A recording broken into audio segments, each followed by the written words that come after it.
Ao vivo, mais uma vez, a gente chegando para conversar com um convidado bastante especial, no momento em que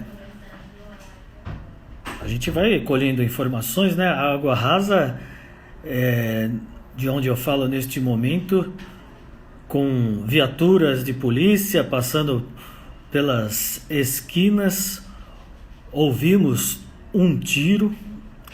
A gente vai ficar sabendo já já o que aconteceu quando eu coloco a Luísa Rossi, a minha repórter, para me atualizar sobre as notícias. Tá certo? Luiz Otávio Silva, um abraço para você. Hoje a gente vai falar com um convidado bastante especial, sempre, né? São especiais, mas hoje a gente vai conversar com o fisiologista, uma vida trabalhada dentro de um clube. Em 2010, portanto, já há 10 anos ele deixou esse clube que coincidentemente, será, ganhou apenas um campeonato nesse tempo. Bom, esse clube é o São Paulo Futebol Clube. Foi lá que o Dr. Turíbio Leite de Barros, o nosso convidado desta live, passou cerca de 25 anos. Ele tem muita história, muitas histórias para contar para a gente e nós vamos querer saber de todas essas histórias. Vamos fazer o convite para o Dr. Turíbio para conversar com a gente e aí a gente vai ficar sabendo de todas essas histórias. Vamos conversar com esse grande profissional, o Dr. Turíbio Leite de Barros, que será o nosso entrevistado. O nosso bate-papo de hoje é com este grande profissional. Repito, fisiologista, uma categoria enorme, uma vida toda aí trabalhada no São Paulo Futebol Clube, cerca de 25 anos, né? O doutor já vai falar com a gente sobre tudo isso. Vamos aguardar o doutor Turíbio para entrar com a gente e já falar com a gente aqui nessa live. O doutor Turíbio está entrando aí, hein? Tomar uma aguinha, porque eu terei que ter muita garganta aí para conversar, porque temos muitas histórias para conversar com o doutor Turíbio Leite de Barros. Tudo bem, doutor? Boa noite, Maurício. Tudo bem? É um prazer participar da live com você e com os amigos aí que vão provavelmente estar nos prestigiando. Muito obrigado. Eu que agradeço, doutor. Eu estava falando aqui na abertura, fiz uma abertura dizendo fisiologista, uma vida dentro de um clube. Em 2010, portanto, eu falei já há 10 anos que o senhor deixou esse clube, São Paulo Futebol Clube, e aí eu disse, coincidentemente, nesse período só ganhou um campeonato. Será que é coincidência? O São Paulo Futebol Clube na sua vida, já já nós vamos falar de tudo isso, doutor. O senhor está falando de onde agora comigo? Então, Maurício, agora eu estou em Campos do Jordão, aqui em São Paulo. Beleza, hein? A gente veio dos Estados Unidos aí, onde eu já estou morando há quase 4 anos, e esperando aí que essa situação ruim aí da pandemia melhore para a gente retomar a vida normal, voltar lá para os Estados Unidos, provavelmente. Ah, o senhor quer voltar para lá? Já estava morando há 4 anos e deve voltar para lá. Eu tenho o Green Card, eu sou residente lá, né? Então a gente tem que voltar, você não pode ficar mais que 6 meses fora, senão Tá. você perde o Green Card. Então a gente tem que estar voltando e provavelmente fica nesse vai e volta aí, à medida que os compromissos também acontecem aqui no Brasil. Doutor Turíbio, como é que está a situação em Campos do Jordão agora? O pessoal está respeitando a quarentena? Como é que está? Aqui, como na maioria das cidades aí, tem toda uma preocupação de respeitar a quarentena, usar máscara, manter isolamento. Como é uma cidade pequena, né? Ela aqui ficou muito tempo sem ter nenhum caso. Mas o que acontece é que o pessoal de São Paulo começa a vir para cá, né? e aí acaba trazendo uns coronavírus aqui que começaram a também acontecer aqui na cidade, mas com muito menor incidência, claro, e aqui com toda certeza a gente tem um risco muito menor do que numa cidade grande aí como a capital de São Paulo. É uma saudade enorme eu tenho de Campos do Jordão, já faz um bom tempo que não vou, mas é uma delícia, uma cidade deliciosa, ambiente gostoso, tudo legal aí em Campos. Doutor Turíbio, o que eu quero mesmo é contar histórias, falar da sua carreira, falar da sua história. Queria saber primeiro, o senhor nasceu onde? De onde o senhor é? Eu nasci e fui criado em São Paulo, né? São Paulo capital. Tive toda a minha vida, estudei em São Paulo, morei em São Paulo até bem recentemente, que foi quando a gente teve esse convite para ir os Estados Unidos. Mas a minha identificação, sem dúvida nenhuma, continua sendo com a cidade de São Paulo. Que região de São Paulo o senhor foi criado? Olha, a maior parte da minha infância aí eu tive a oportunidade de ter até uma infância muito, digamos assim, muito boa na região ali do Butantã, da cidade universitária. Era ali que eu circulava, jogava futebol, tinha um grande número de amigos. Foi sempre naquela região, a Rua Alvarenga, que é uma rua que muita gente conhece. Foi ali numa casa na Rua Alvarenga que eu tive toda a minha infância. E o contato com o esporte ali foi mais futebol ou todo tipo de esporte? Olha, durante a infância, a maior parte das vezes, a maior parte do tempo, era futebol mesmo, né? Como a maioria dos garotos aí que tem essa oportunidade de ter aquele. Hoje é cada vez mais raro aquele campinho, né, à disposição para organizar os times de bairro. Então, a minha infância inteira a identificação foi com o futebol.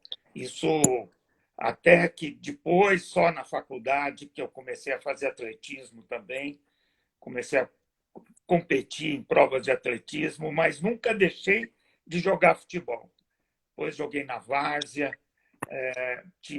jogava futebol de salão 2 vezes por semana, então sempre foi essa a minha preferência aí.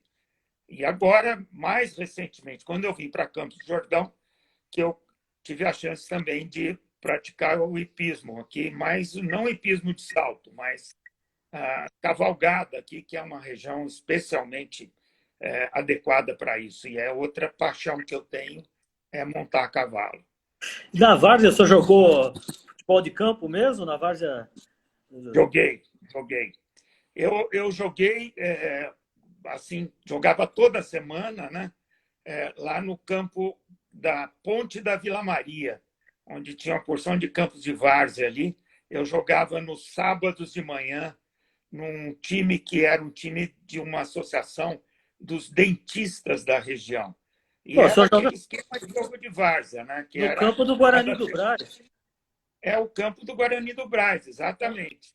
Eu joguei a E minha ali, vida inteira, jogo ainda lá aos domingos de manhã no Guarani.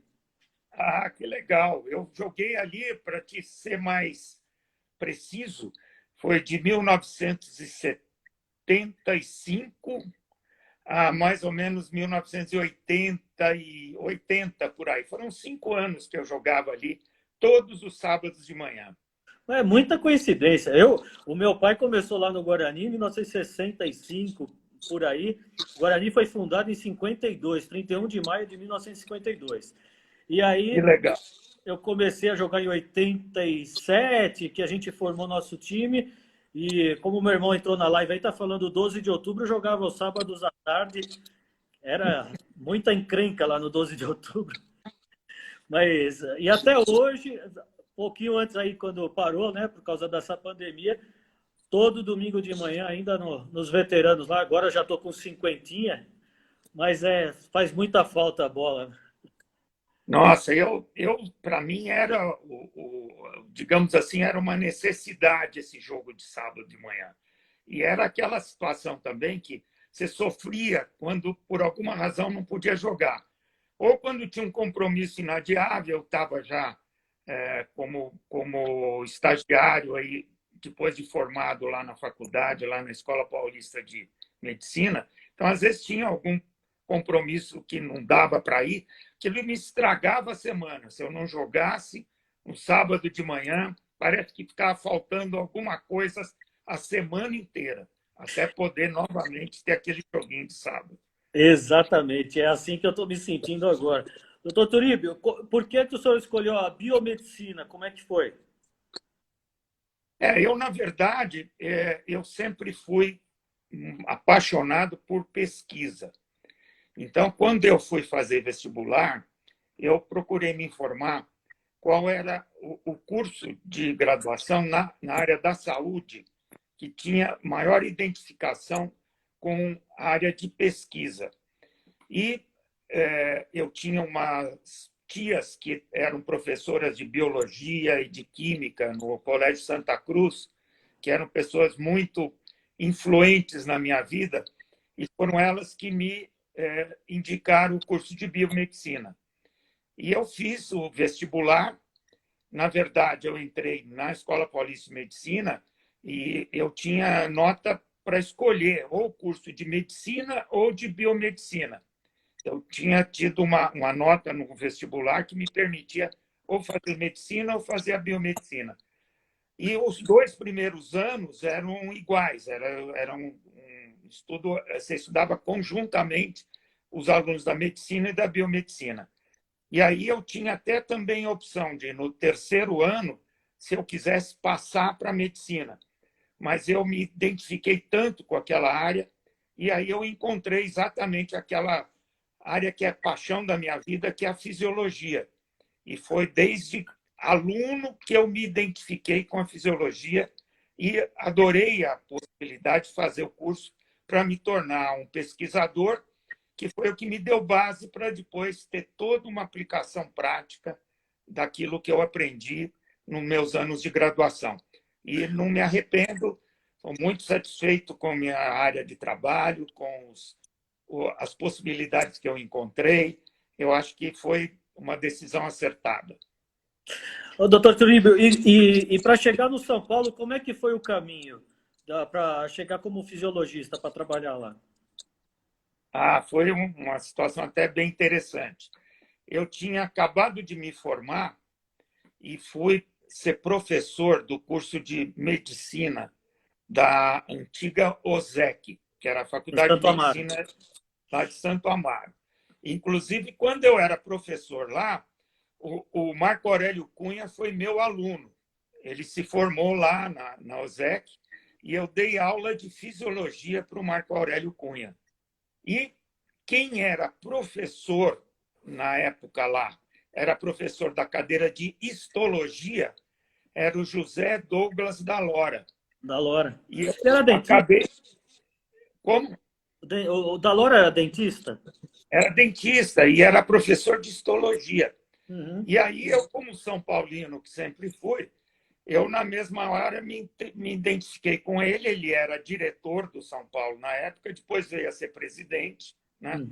E conversando com ele, falando do que eu fazia, do que eu gostava, e nessa época eu já estava fazendo, digamos assim, um tipo de abordagem voltada para a fisiologia do exercício, e aí o Dalora me convidou para começar a frequentar o São Paulo. E eu fiquei frequentando São Paulo durante muitos anos, observando o trabalho que era feito de preparação física, da área médica, de reabilitação. E aí acabei depois, por coincidência, quando o próprio Marco Aurélio assumiu como médico do São Paulo, foi ele que acabou dando digamos assim, um impulso final para que eu fosse contratado pelo São Paulo, isso já em 1985. Mas desde mais ou menos 1977, que eu já era assim quase que parte integrante do São Paulo sem ter um compromisso oficial. Então, isso foi muito bom, porque eu aprendi muito durante esses 7, 8 anos que antecederam eu realmente ser contratado. E aí passei a trabalhar como fisiologista, e aí os desafios foram surgindo aí um atrás do outro, mas felizmente os resultados foram sempre muito interessantes. E eu sempre falo aqui nas minhas lives que Depois que me formei em jornalismo, depois que eu comecei a trabalhar no meio do jornalismo esportivo, a gente tem que dar aquela, como é que fala? Aquela aliviada, né? Não ficar muito torcedor. Mas eu sempre fui São Paulino e desde pequeno frequentei muitas cadeiras cativas, conheci muita gente ali no meio. Então o senhor chegou desde 77 lá no meio, da época do José Carlos Ritt, né? Doutor José Carlos Ritt. Isso. Quando eu comecei a ter contato no São Paulo, com o São Paulo, a comissão técnica era o Rubens Minelli, era o treinador, o João Paulo Medina era o preparador Medina. físico, e foi o Medina também se identificou demais com a possibilidade da gente desenvolver aquele trabalho de fisiologia do exercício lá, ajudou muito na ideia de montar um setor de fisiologia do exercício. E o saudoso José Carlos Ritt era o médico do São Paulo, grande amigo meu no período que convivemos, e com toda certeza isso proporcionou assim uma recepção muito favorável à ideia de montar esse serviço lá dentro. E quando eu fui contratado, aí já era outra comissão técnica. Marco Aurélio era o médico, o Cilinho era o treinador, né? E o Bebeto era o preparador físico, Bebeto de Oliveira, que se tornou um grande amigo meu também, assim como o Cilinho e toda a comissão técnica na época. Doutor Turíbio, para a gente, assim, para deixar claro que quem é leigo, até no meu caso, para a gente saber um pouquinho mais sobre o trabalho da fisiologia num clube, como é que é feito? Por qual a diferença do pessoal o médico, o fisiologista, o que o senhor colocou no, por exemplo, o Refis foi iniciado com o senhor? Sim, na verdade tem toda uma história aí, né?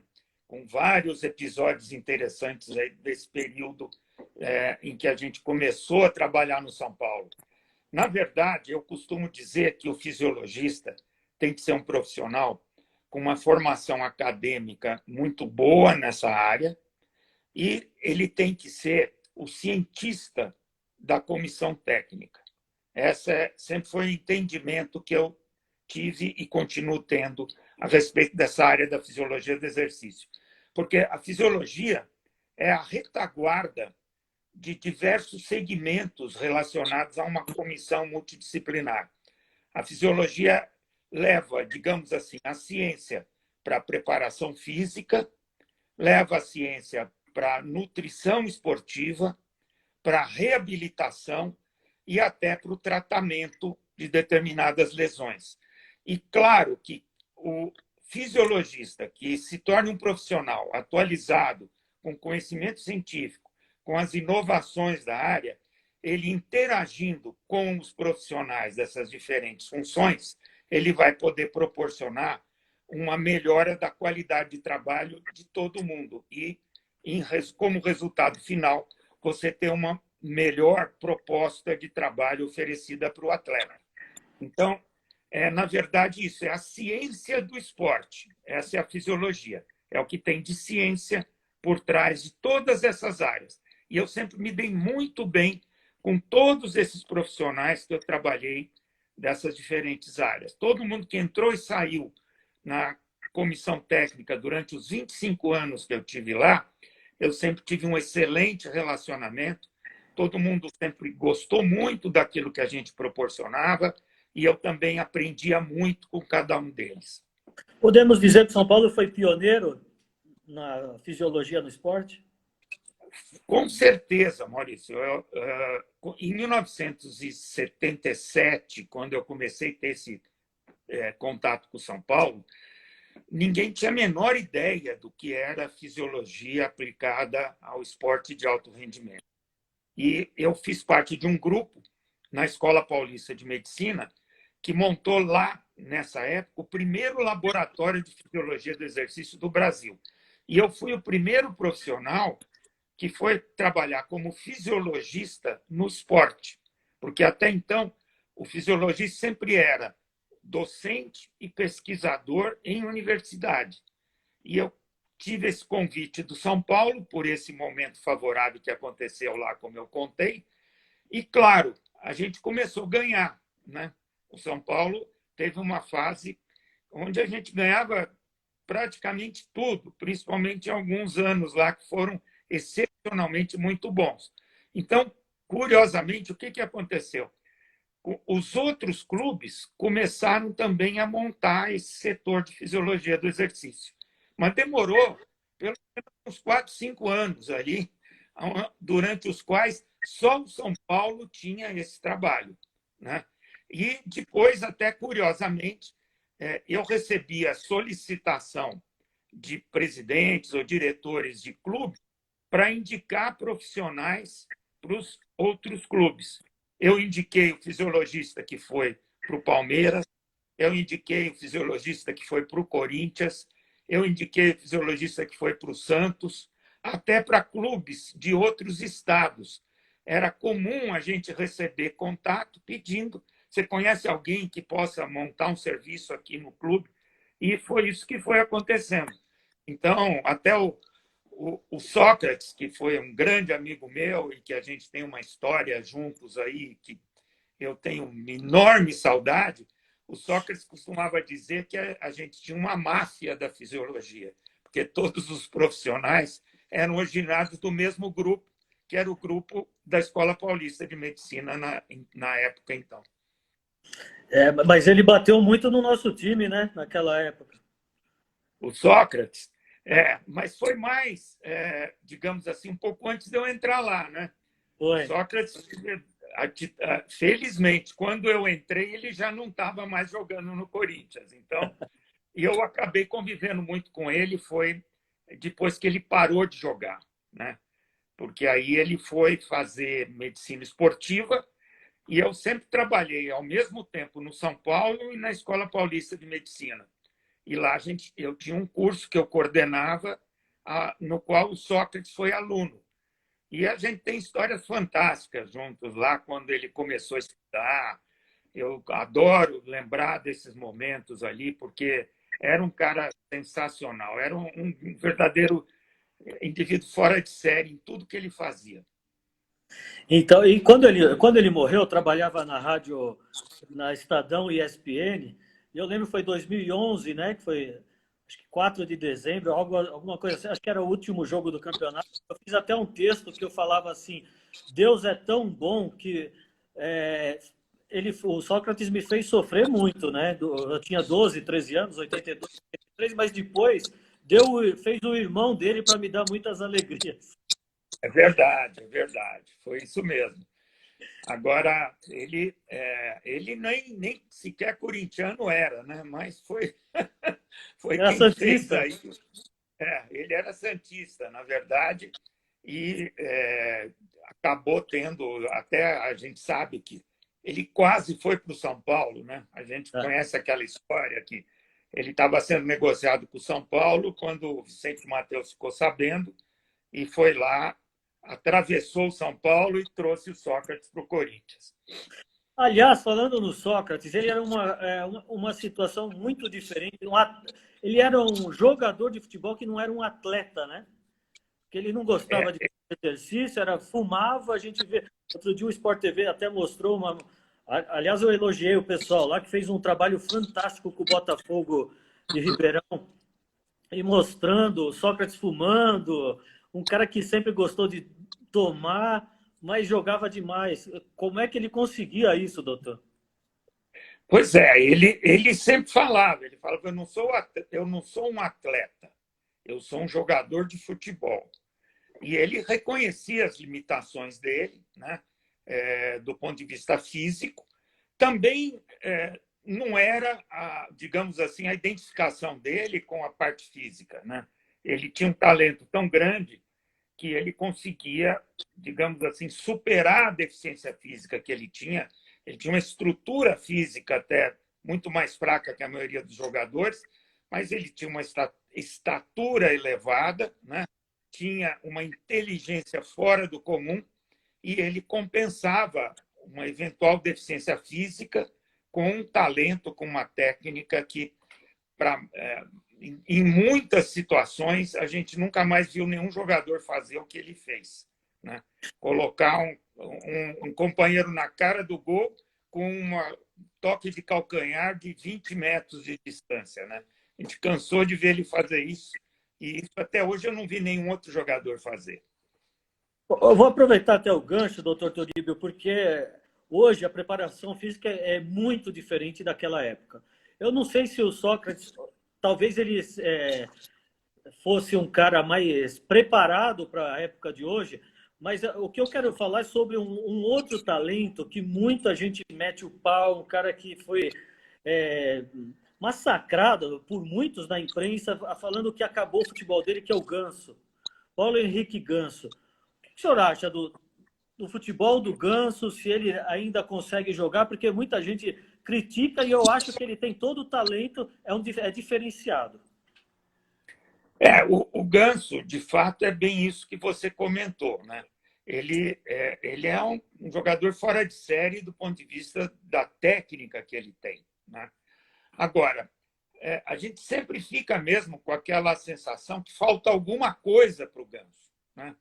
É difícil até a gente fazer considerações sem conhecê-lo, sem ter trabalhado com ele diretamente, porque eu nunca tive essa oportunidade. Uhum. Mas a impressão que dá é alguma coisa mais assim de sentir mais o jogo. A impressão que dá é que o Ganso não sente o jogo, que ele não entra digamos assim, no ritmo que o jogo tem.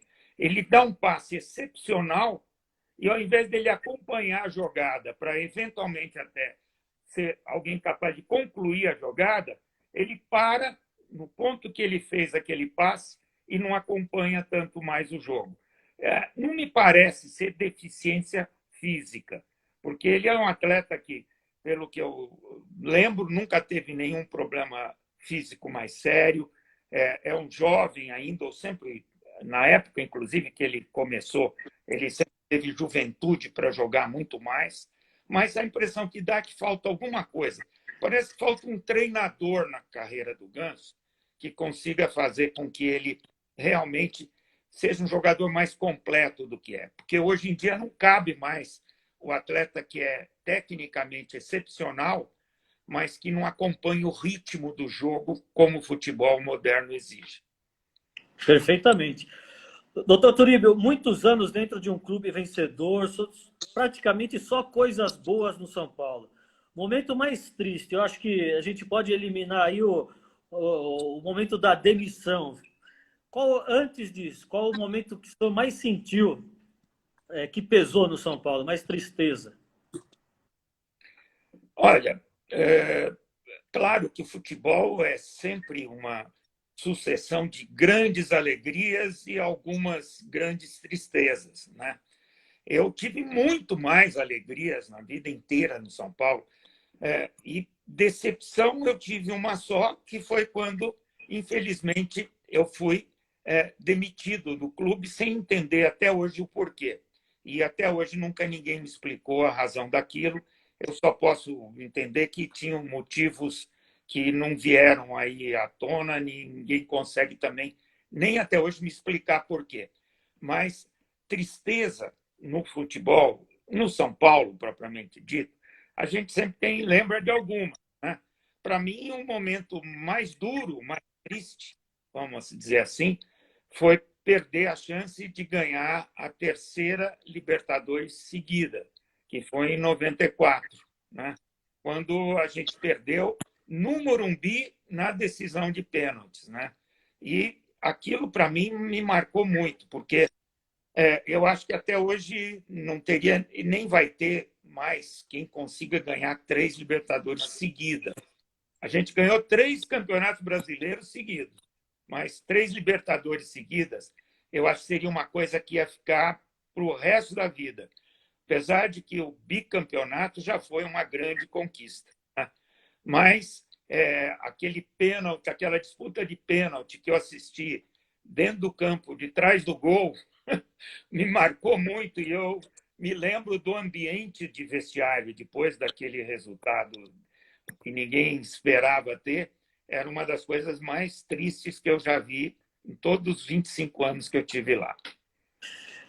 Para mim também foi. Eu estava ali bem de frente para o lance, na cadeira cativa da lateral, vendo, e sempre achei muita sacanagem o que fizeram com o Palinha por ter perdido aquele pênalti e esquecem o que ele fez pelo São Paulo, que eu acho que foi um dos grandes talentos que passaram pelo São Paulo, gênio, né?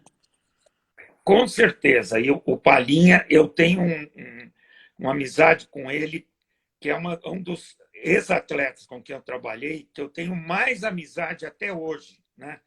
Ele está lá em Portugal hoje, ele tem um clube lá que está disputando a segunda divisão lá do Campeonato Português, está indo super bem, né?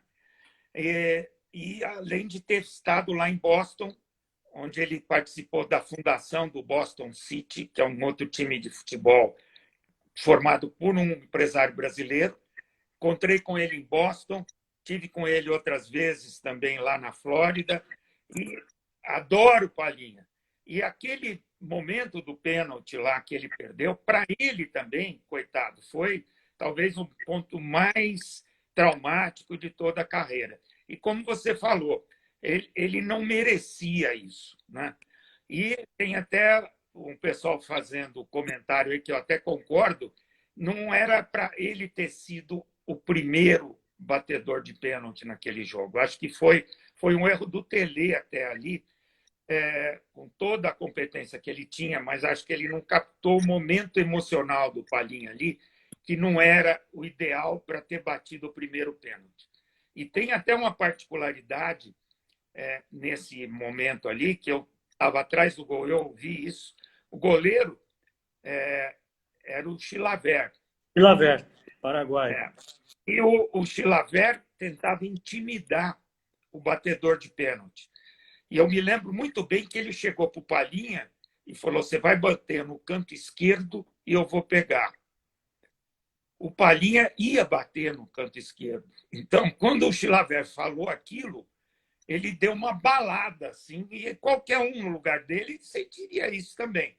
Então, ele foi sem confiança para bater o pênalti, como deveria ter ido, e acabou provocando aí a defesa do Chilavert, que ele não bateu bem o pênalti. O segundo batedor foi o Miller. E o Miller estava com toda a moral no jogo, estava confiante. O Chilavert falou a mesma coisa para ele. Você vai bater no canto tal, não me lembro se foi o direito ou esquerdo, você vai bater e eu vou pegar.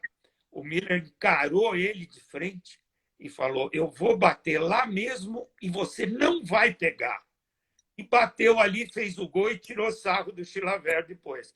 O Chilavert perdeu a moral depois. Se o Miller tivesse batido o primeiro pênalti, muito provavelmente tinha quebrado aquela arrogância do Chilavert e muito provavelmente o nosso resultado podia ter sido melhor do que foi. Infelizmente, faz parte do futebol. O senhor citou o Palinha, fico muito feliz de ver o Palinha ter se levantado novamente, porque eu peguei uma fase do Palinha, uma vez eu trabalhava com o Vanderlei Nogueira, a gente foi fazer uma entrevista com ele pelo Terra, e eu chateado na época, o Palinha estava morando de favor isso aí, uma história, uma hora o senhor fala com ele isso aí, e hoje ele recuperou, graças a Deus. Grandes amigos o senhor fez no São Paulo, além do Palinha, quem o senhor cita hoje, companheiraço assim? Puxa, tem muita gente, muita gente. O Zete é um grande amigo meu, convivo com ele toda vez que possível, a gente se encontra. O Raí também tenho bastante contato. Do pessoal mais novo, tem do grupo agora, o Lugano, um grande amigo meu. O Rogério Ceni também é uma pessoa com quem eu tenho muito apreço, um grande amigo. Olha, é difícil quem tenha trabalhado com a gente lá que eu não mantenha algum tipo de contato e com toda certeza, assim, uma lembrança muito boa de um tempo muito bom, de uma amizade muito grande que fica até hoje. O senhor falou de Cilinho, falou de Tele Santana, Muricy e Autuori, como que foi o contato?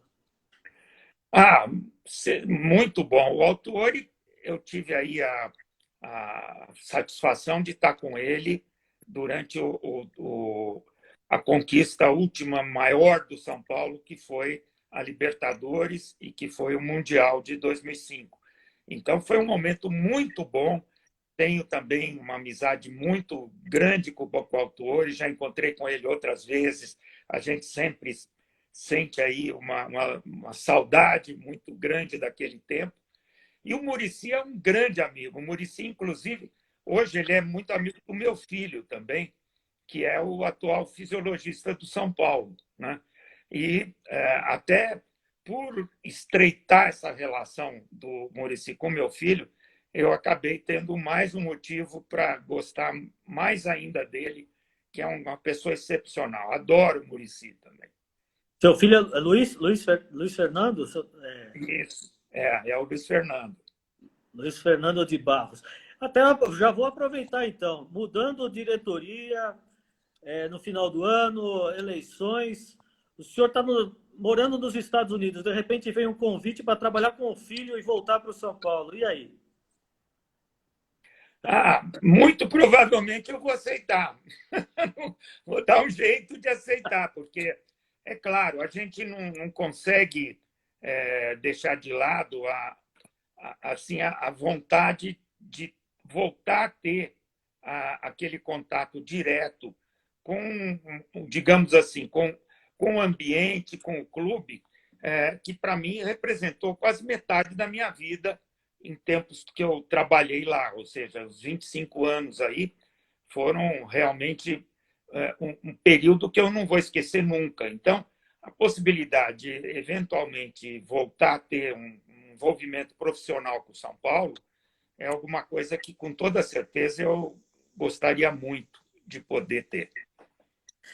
Quando o senhor foi demitido, o senhor pode revelar quem que falou com o senhor? Tava, vamos demiti-lo? Quem que atualmente é a pessoa que acho que as pessoas menos gostam da diretoria? Quem é? Quem que você acha que é o... É ele mesmo? É ele mesmo. O atual Foi o próprio presidente? atual presidente. Foi o atual presidente. Eu sempre me dei muito bem com ele, não posso dizer nada a respeito da relação profissional que eu tive com o Leco. No período que ele era diretor de futebol, eu conversava muito com ele. Agora, eu sei que partiu dele, e o mais incrível foi exatamente isso: ele não ter me explicado nada. Ele veio, me chamou para conversar.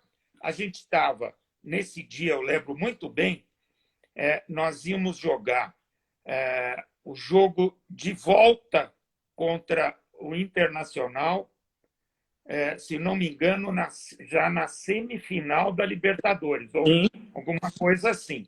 Então, quando ele me chamou, eu estava certo que ele tinha me chamado para a gente montar a logística da viagem para Porto Alegre, que era sempre assim, quer dizer, você ia jogar num jogo importante desse fora de São Paulo, eu sempre que coordenava toda a logística da viagem do ponto de vista de escolher lá o cardápio do hotel onde a gente ia ficar, e um dia antes da delegação para organizar a logística, ver as necessidades.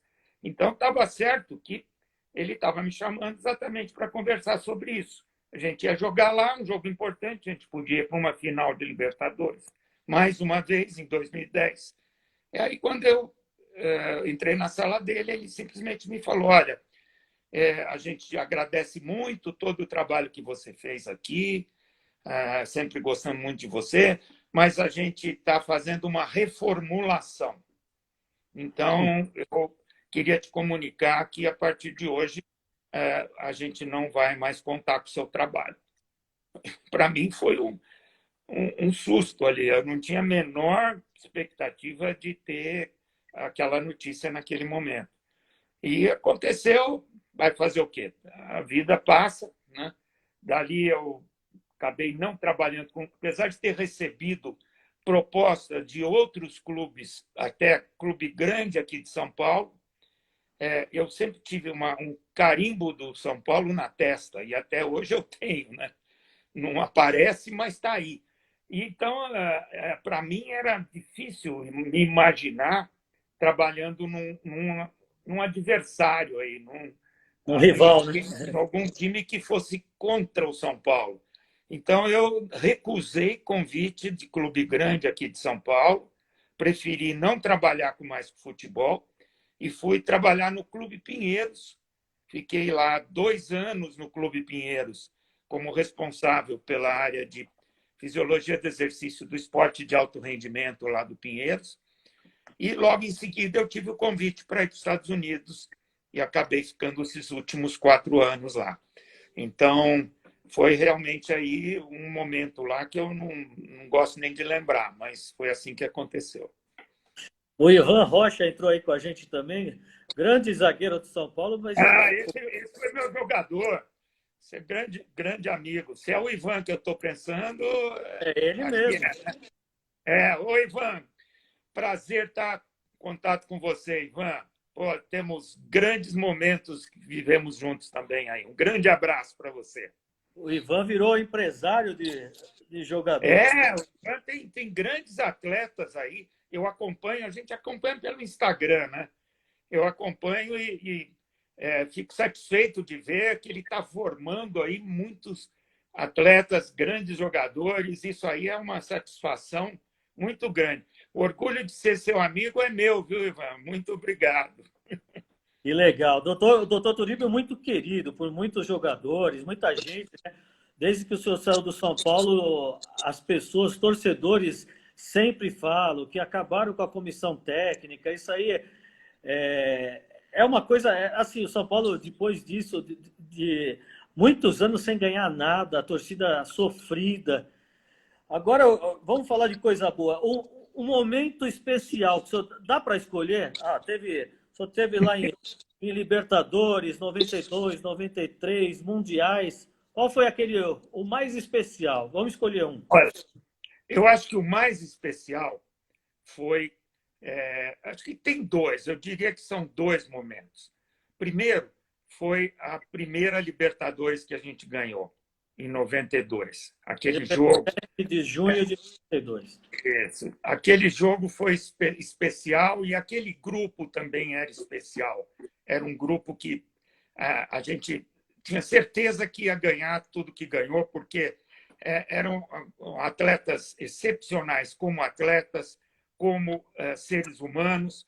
Tinha um treinador excepcional, que era o Pelé, né? Então tinha tudo para ganhar o que ganhou. Mas até ganhar, né, você fica sempre naquela expectativa. E quando nós ganhamos a primeira Libertadores, eu acho que esse momento foi realmente o que o São Paulino talvez mais tenha festejado, aquela primeira Libertadores. Aquela invasão de campo que houve depois do jogo, onde a gente não sabia nem para que lado ia, né?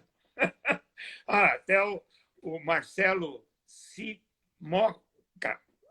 Marcelo deve ser outro São Paulino aí, grande, que está falando que o Ivan bateu pênalti. Com certeza, o Ivan era um cara que batia na bola como poucos aí, com certeza. Bateu pênalti. Agora, o outro momento, eu acho que foi o jogo com o Liverpool. Aquele jogo com o Liverpool, realmente.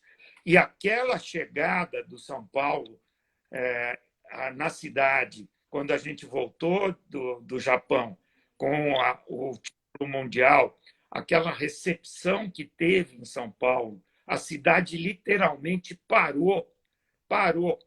E a gente veio lá de Cumbica, né?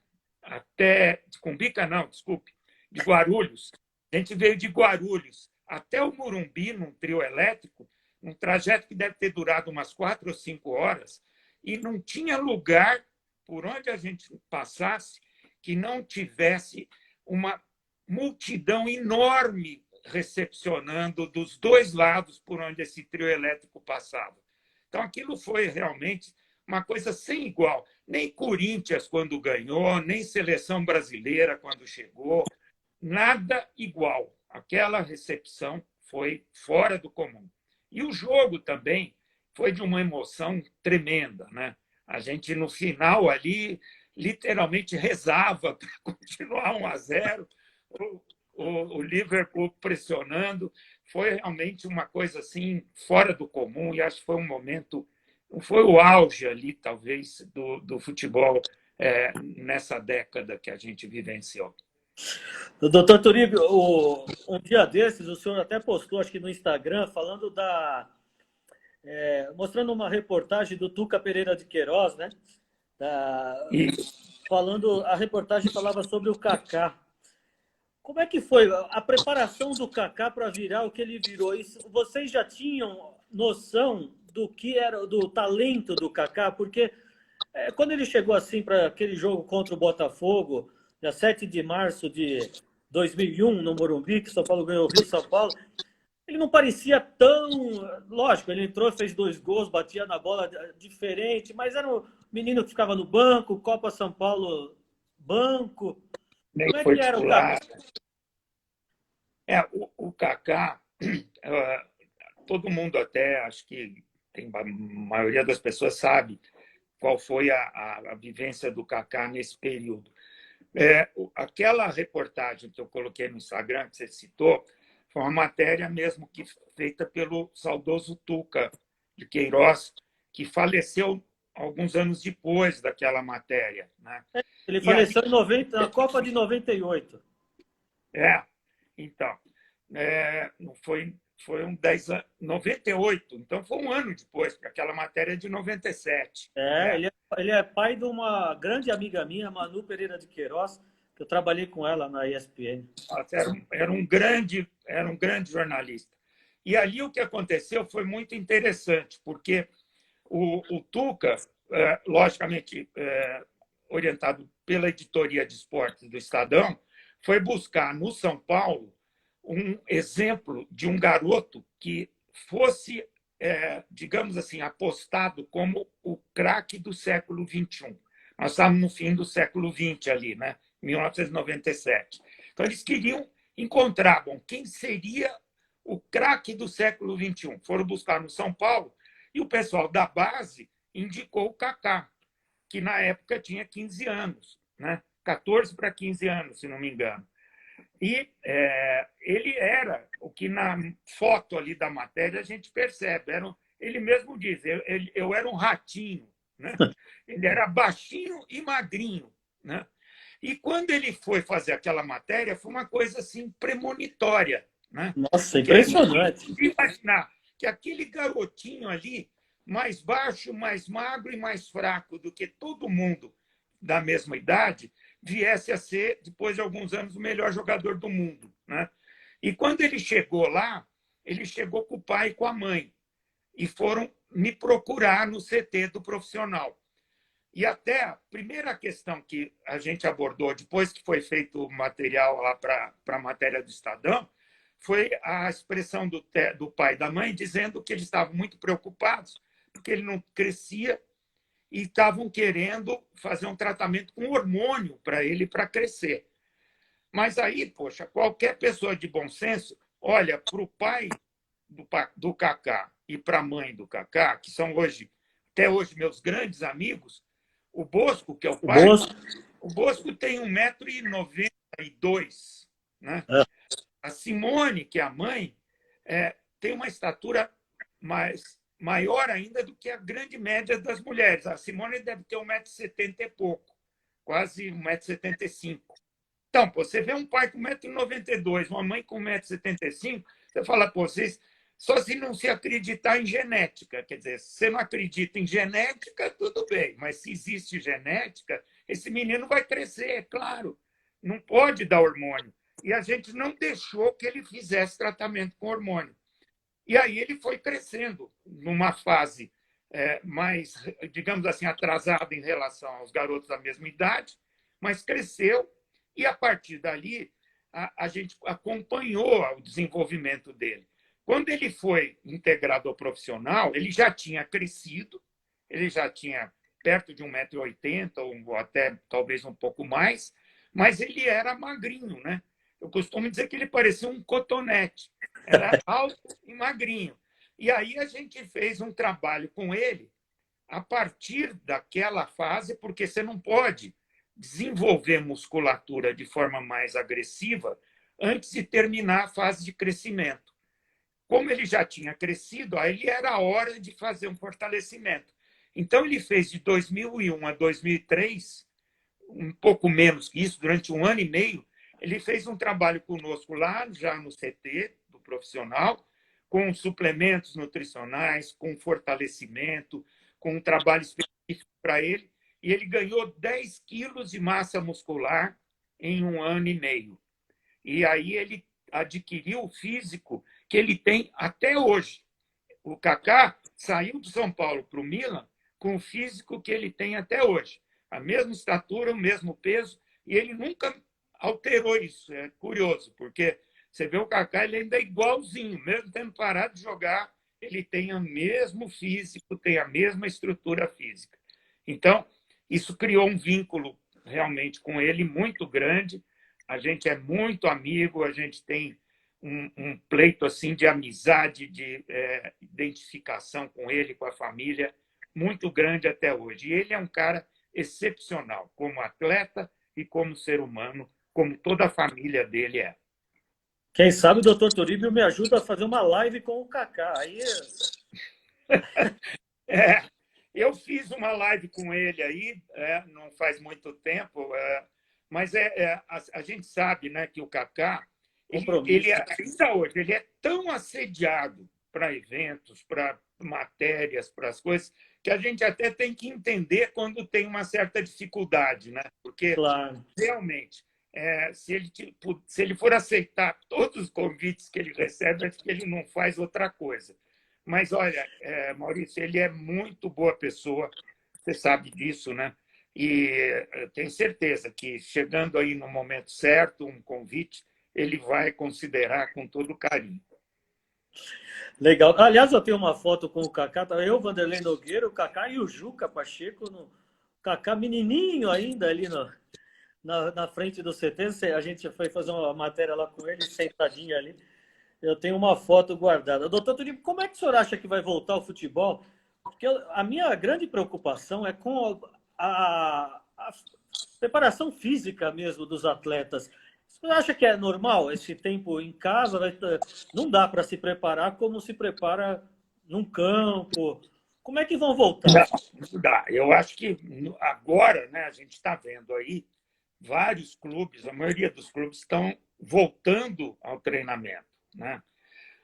Acho que a vantagem que vai ter é que, pelo que a gente está vendo, não vai ser tão logo que vai ter início realmente a fase de competição, pelo menos aqui em São Paulo, né? Pode ser até que a gente tenha uma surpresa aí, mas eu acredito que vai existir aí pelo menos um período de uns 30 dias a partir de agora para se imaginar o começo de qualquer campeonato aqui em São Paulo. Então, esses 30 dias seriam, sim, suficientes para se retomar um condicionamento físico, uma vez que até é muito comum a gente ver que na volta de férias, às vezes não se tem nem isso para retomar o campeonato quando tem a parada do período de férias. Então, acho que esses 30 dias vão ser, se Deus quiser, aí, um período adequado para a gente imaginar que o atleta volte no mínimo de condição. Período menor que isso é impossível, né? Por isso aí, a grande preocupação é com lesão, como é que é? Eu acho que uma retomada precoce seria desastrosa. A gente viu até recentemente lá na Alemanha, quando se reiniciou o campeonato alemão, sem um período maior do que, acho que foram 2 semanas que os atletas treinaram, na primeira rodada do campeonato, teve um número absurdo de lesões musculares, né? Então, isso prova aquilo que todo mundo que pensa um pouquinho sobre o assunto vai concluir. Não pode antecipar, porque a exigência do jogo é a mesma. O atleta, quando entra no jogo, ele vai tentar dar o máximo de si, e quando não tem uma preparação adequada, o risco de uma lesão é muito maior, sem dúvida nenhuma. O que o senhor tem escutado, tem visto o pessoal falando aí nessa quarentena, muita gente em casa, sem fazer exercício físico, E essas recomendações para se movimentar, o senhor tem acompanhado isso? Tem achado que as orientações estão sendo boas? Como é que o senhor tem visto, doutor? Bom, deixa eu só mandar um abraço para o meu amigo Tadeu aí, que está sempre acompanhando a gente. Tadeu é Obrigado, um senhor. grande amigo. E um grande abraço aí, Tadeu. Muito obrigado. Na verdade, Maurício, eu acho que é um período que a gente tem muita dificuldade, né, de preservar aquilo que caracteriza o que nós podemos chamar de vida saudável, né? Porque você ter uma vida saudável num período de reclusão como esse, que te faz, na maioria das vezes, ficar diminuindo o tempo de exposição ao sol, sem atividade física, como habitualmente as pessoas fazem, com ansiedade pelo momento que se está vivendo, preocupação que acaba repercutindo em você até comer mais do que habitualmente come por ansiedade, dormir pior, porque a falta de uma vida ativa prejudica a qualidade do sono. Então, tudo isso representa uma situação que, com toda certeza, a gente não pode imaginar que pudesse durar muito mais tempo. Então, apesar de existir, claro, toda a preocupação aí com a disseminação do vírus, eu acho que a qualidade de vida das pessoas não pode pagar o preço tão alto como a gente está pagando. Porque se a gente for bem sincero aí conosco mesmo e com a realidade das coisas, nós vamos entender que nós vamos ter que enfrentar esse vírus, na verdade. Se não há perspectiva de uma vacina a curto prazo, dificilmente nós vamos ter uma vacina antes do próximo ano. Então, ninguém vai se esconder desse vírus indefinidamente. E o que acontece, e o risco qual é? É você, a hora que você tem que encarar esse vírus, que em algum momento isso vai acontecer, a sua saúde está prejudicada, a sua imunidade está comprometida e você tem um risco maior de ter sintomas e, além de ter um risco maior de ter sintomas mais graves. Então, eu acho que a gente tem que, de alguma maneira, ir pouco a pouco encontrando soluções para isso, porque nós vamos ter que enfrentar esse vírus. Que a gente vê que muita gente aí já se contaminou e não teve nada. A pergunta é por que alguns têm sintomas, outros não? Tem uma série de fatores, mas a saúde e o grau de imunidade são preponderantes. Então, não podemos, de maneira nenhuma, prejudicar a saúde e perder a imunidade. De repente, abrir parques não seria já uma boa medida, doutor? Sem dúvida, Maurício. Eu estava lá em Los Angeles há um mês atrás, ainda no momento grave da epidemia lá, né, como aqui. E o que eles faziam lá? Primeiro, não se proibia ninguém de fazer atividade física externamente, sair de casa para fazer atividade física. Você vai falar, não, mas aí o cara vai entrar em contato. Não, mas a vigilância que existia lá, com policiais nas ruas, impedia que as pessoas se aglomerassem, sequer que o indivíduo se aproximasse muito do outro. A maioria fazia atividade física usando máscara, né? Evitava o contato social e, para permitir que existisse espaço, mesmo fora de parques e áreas públicas, eles fechavam parcialmente algumas ruas. Como tinha muito menos trânsito já, naturalmente, se deixava grande parte das avenidas para as pessoas caminharem, correrem, pedalarem, e você percebe que lá, o que está acontecendo? Está caindo, a situação já está muito melhor controlada. Em alguns estados é pior, porque tem fatores que contribuem para piorar a questão da disseminação, mas nessas cidades onde essas atitudes de permitir que o indivíduo saísse para fazer exercício prevalecia, você 30 conseguia segundos, doutor, controlar vai melhor. encerrar. 30 segundos só. E Muito. passa rápido aí, né?